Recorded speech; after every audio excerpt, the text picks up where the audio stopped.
I support this measure wholeheartedly, and I am especially glad to find that the silk industry, which has received protection for the last 65 years, is being given this concession further.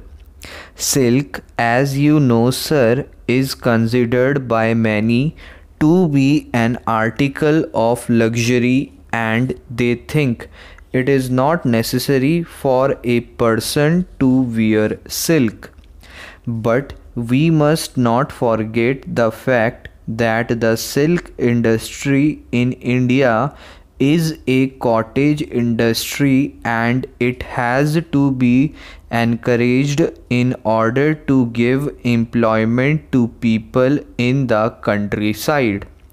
This industry at present is confined to a few states only where silk can be produced.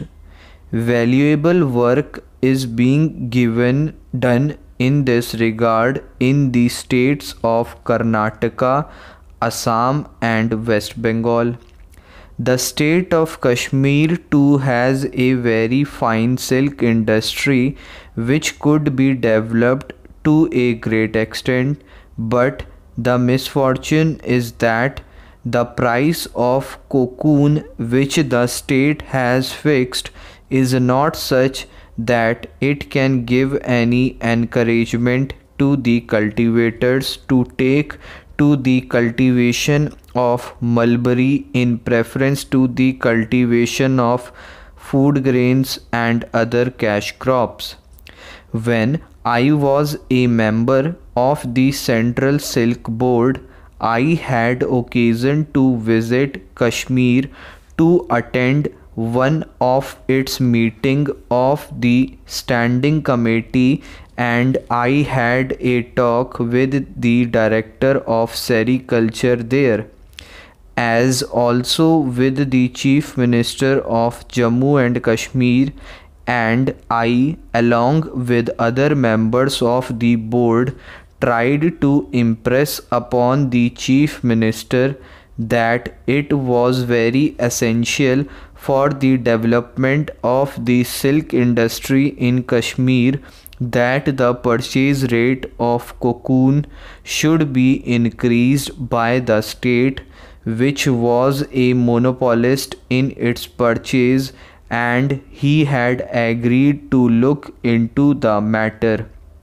I do not know whether any improvement in raising the price has been made during the last 1.5 years or so or not. Some of the finest varieties of silk can be produced in Kashmir. For example, silk of a quality which can be used for parachutes could be made, and during the last war a considerable quantity of silk was produced in the state for that purpose. Unfortunately, now the army is not getting the silk for that purpose from Kashmir to the extent that it needs. At that meeting, when I was in Kashmir, we had a talk with the people.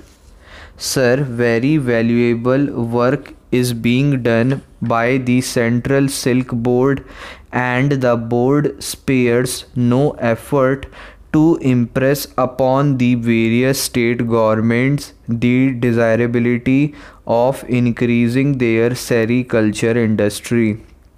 In fact, the amount which the central government has placed at the disposal of the Central Silk Board for the industry in the 11th 5-year plan is a very handsome amount of rupees 500 crores, and much can be done in that amount if only the states which have that industry or the possibilities of it could be persuaded to take greater interest in its expansion. The fact is that the Central Silk Board sanctions amounts to the states, but these states are unable to make use of all the funds.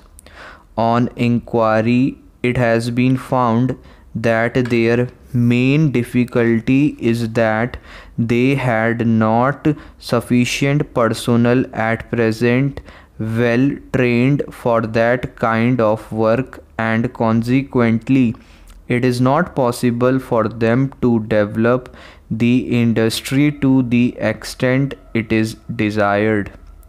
Recently, various institutions for training have been established in the states under the aegis of the Central Silk Board, and people are being trained and they are being sent out.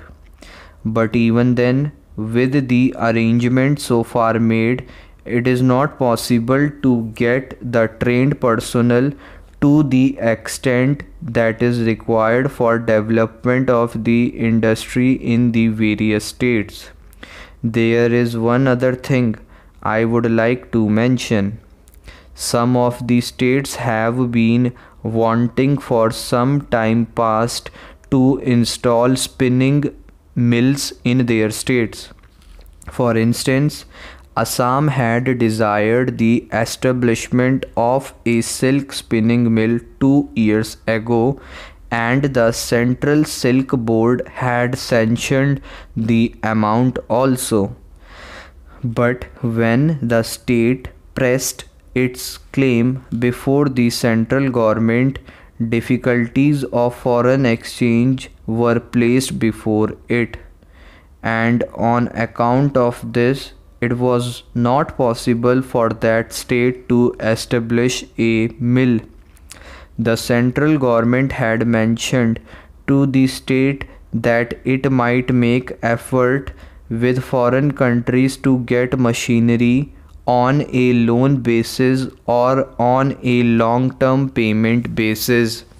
But so far, I do not think anything has been done. Then, sir, there are three other states, Bihar, West Bengal, and Kashmir, which pressed their claims to set up spinning mills during the time I was on the standing committee of the board. I thought that it would be useless sanctioning a mill for any one of these states unless the government of India was prepared to spare the foreign exchange for import of machinery. A subcommittee was formed by the Central Silk Board to decide this matter.